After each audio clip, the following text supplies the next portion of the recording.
이번 시간에는 정신간호의 이론적 모형에 대해서 공부해 보도록 하겠습니다. 이론적 모형에는 10가지가 대표적으로 제시되어 있고, 이 부분은 간호사 국가고시에도 많이 나오는 부분이기 때문에 잘 정리해 두시기를 바랍니다. 이론적 모형이라고 하는 것은 어떤 현상이 있으면 그 현상을 체계적으로 이해하고 설명하고 예측하고 처방이나 통제하는 것을 도와주는 개념적 틀, 즉 conceptual framework이라고 하죠. 그렇다면 정신간호와 관련된 이론적 모형은 간호사가 환자의 행동을 이해하고 이상 행동의 원인에 대해서 설명하는 어떤 에비던스, 근거를 제시해주고 간호를 계획하고 중재하는 프랙티스, 실무 지침의 기초를 제공을 합니다. 이때 이상 행동은 개인적, 사회적 기능에 문제를 일으키는 행동을 뜻하고 있죠. 그렇다면 첫 번째, 정신분석 모형. 지크문트 프로이드는 19세기 말에서 20세기 초에 어떤 한 이론을 발표를 했습니다. 정신분석 이론인데, 이 정신분석 이론은 이상행동의 특성에 초점을 두고 인간 발달의 새로운 관점을 제시했어요. 프로이드가 제시한 이드, 에고, 슈퍼에고, 디펜스 메커니즘의 개념과 무의식, 또 전의식을 포함한 의식 수준에 대한 설명은 지금까지도 널리 사용되고 있죠. 그렇다면 정신분석 모형에서의 이상 행동에 대한 견해를 보면 정신분석가들은 성인기의 문제 행동이 생애 초기 발달 단계에서 원인이 된다, 즉 기인한다고 설명하고 있습니다. 각 발달 단계마다 성취해야 할 어떤 과제가 있는데 그 단계의 픽세이션, 고착되거나 컨플릭트, 갈등이 있는 경우 이 갈등을 다루는데 발생되는 불안을 통제하기 위해서 과도한 정신적 에너지, 즉 리비도를 소모하게 되어서 그것 때문에 신경증적 증상이 나타난다고 보았죠. 예를 들어서 에이널 스테이지에 대소변을 가리기 시작하는 시기죠. 부모가 강압적으로 대소변 가리기를 시도할 경우에 그 시기에 고착이 되어서 성인기에 강박적으로 손을 씻는 결벽증적 행동을 보일 수 있다고 했습니다.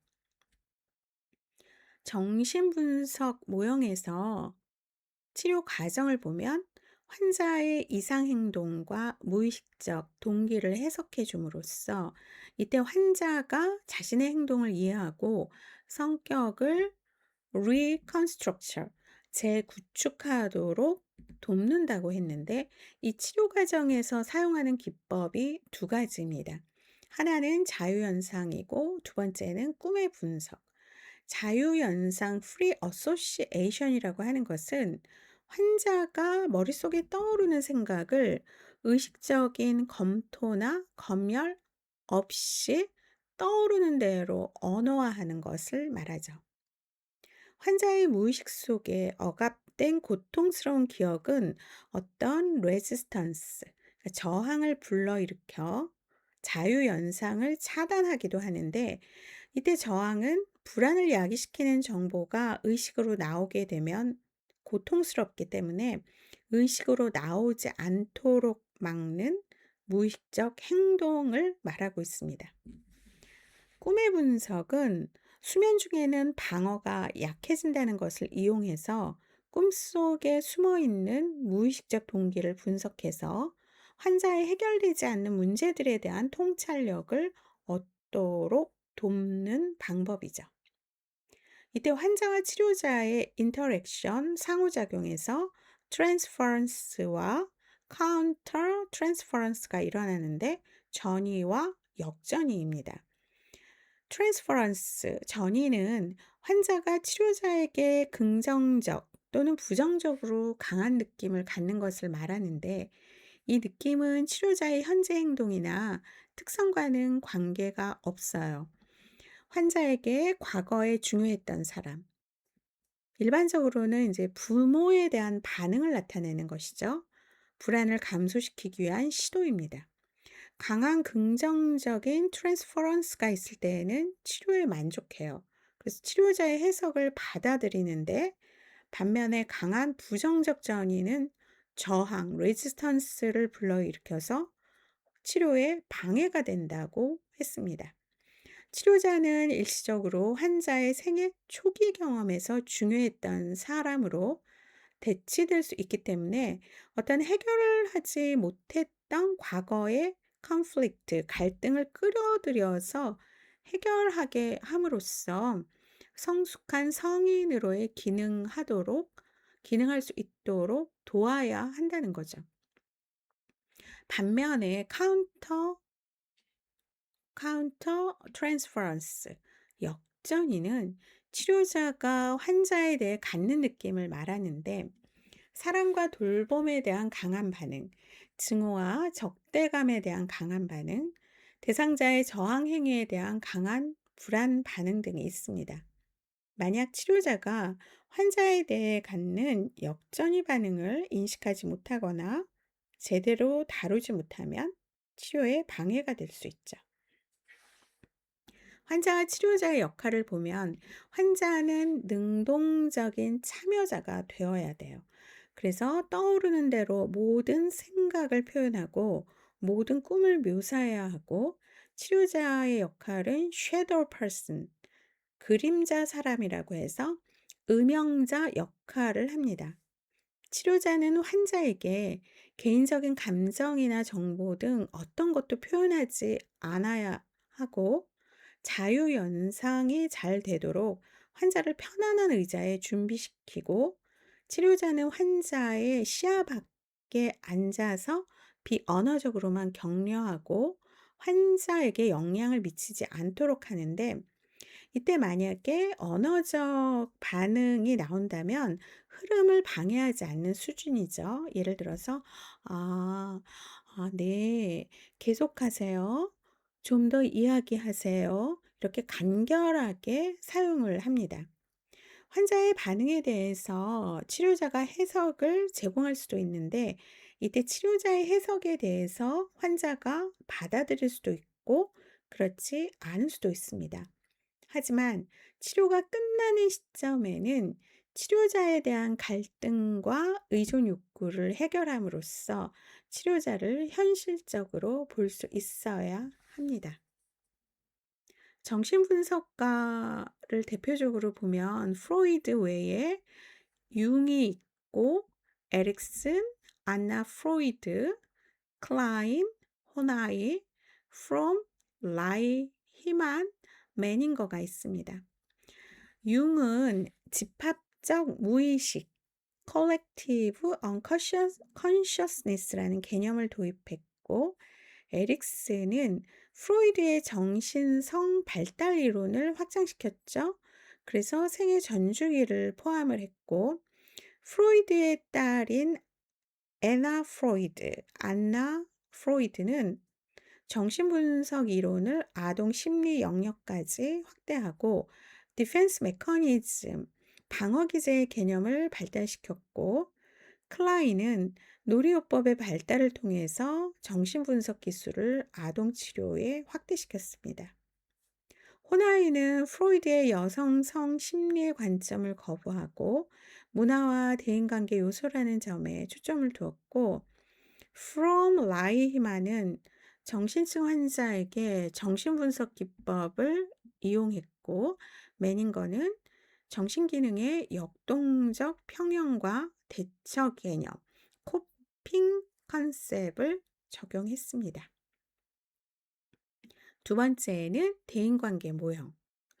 대인관계 모형을 인터릴레이션 모델이라고 하죠. 대표적인 이론가는 설리반과 또 간호이론가 중에서 아주 유명한 페플라우가 있습니다. 대인관계 모형은 환자의 증상을 감소시켜서 사회적 기능을 증진시킬 뿐만 아니라 타인과의 어떤 릴레이션, 관계를 통해서 더욱 적응적 방법을 개발하도록 도와주는 모형입니다. 대인관계에서 간호사의 치료적 역할에 관한 페플라우의 업적은 정신 역동적 간호의 기본이 되고 있습니다. 그래서 대인관계 모형에서의 페플라우는 잘 정리를 해 두셔야 합니다.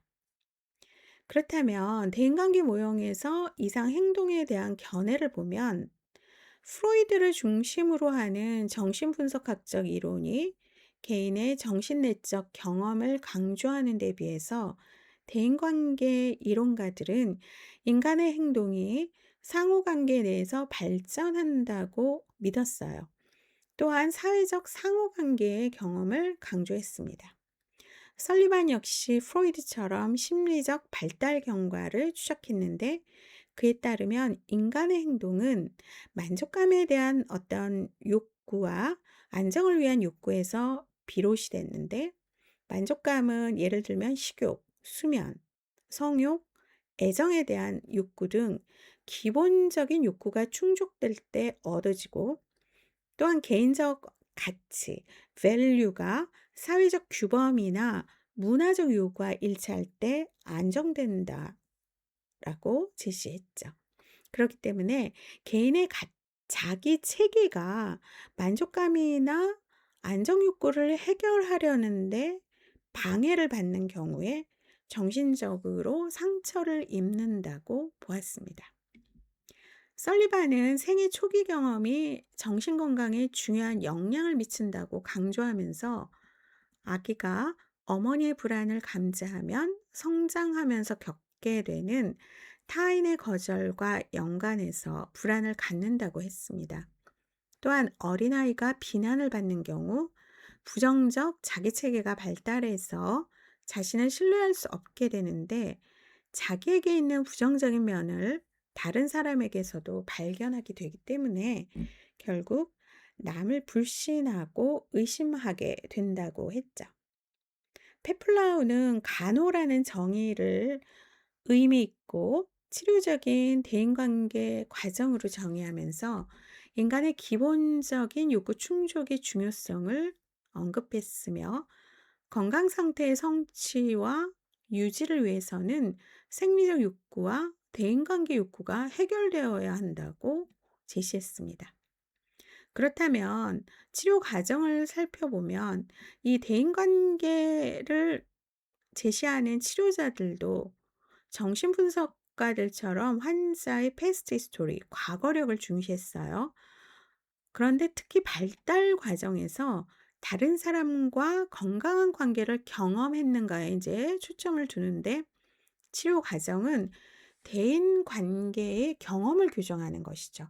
환자는 치료자와 건강한 치료적 관계를 경험함으로써 좀 더 만족스러운 대인 관계를 배우고 치료자는 환자와 진실한 관계를 통해서 생각과 반응을 공유함으로써 환자에게 신뢰감이 발달하도록 돕는다고 했습니다. 그리고 치료에서는 재교육 과정이 필수적이고 대인관계 문제가 무엇인지 환자가 알도록 돕고 타인과 성공적으로 대인관계를 맺도록 했습니다. 이 세라퓨틱 릴레이션십, 그러니까 치료적인 관계에서 특히 친밀감이 중요한데 친밀감은 신뢰를 형성하고 공감을 용이하게 하고 자긍심을 증진시키고 건강한 행위를 하도록 한다고 했죠. 페플라우는 이 과정을 psychological mothering, 심리적인 모성적 돌봄이라고 하면서 세 가지 단계를 제시했어요. 첫째, 환자를 관계의 참여자로 무조건적으로 받아들인다. 자, 조건적이 아닌 무조건적입니다. 둘째, 환자가 성장을 위한 준비가 되어 있는지 인식한다. 셋째, 관계 내에서 환자가 주도권을 가지고 치료적 목표를 달성하는 것에 에너지를 투자한다. 라고 했습니다.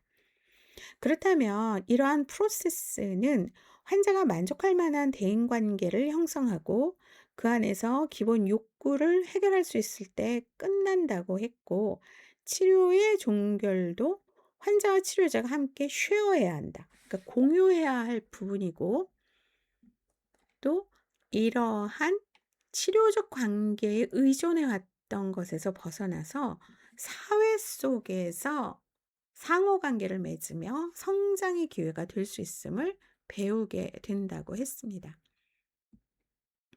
그렇다면 이 대인관계 모형에서의 환자와 치료자의 역할을 파트너십으로 정의를 했고, 이때 치료자는 참여적 관찰자로 환자를 개입시키고 신뢰를 형성하며 공감해 주는 역할을 하고, 다른 사람들도 자신과 비슷하다는 것을 깨달을 때 환자는 비판적이지 않고 수용적인 분위기에서 보다 개방적으로 이야기할 수가 있고, 치료자를 신념과 가치, 생각과 느낌을 가진 현실적인 사람으로 보고 상호작용한다라고 했습니다.